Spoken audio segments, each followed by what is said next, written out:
Hello, honey. Basta aga natapos ng ano. Okay.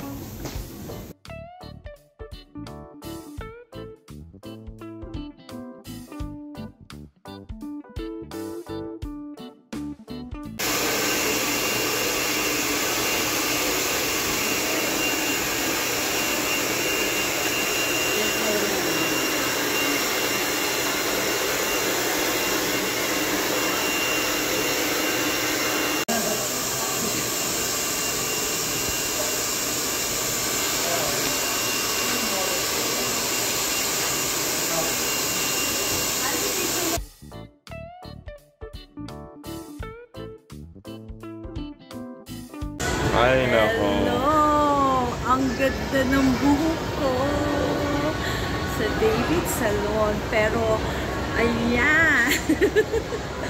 Maganda po. Huwag nyo lang talungin. Sakit. Ang ganda. Huwag yun lang talungin kung magkano. Napapapikit ako.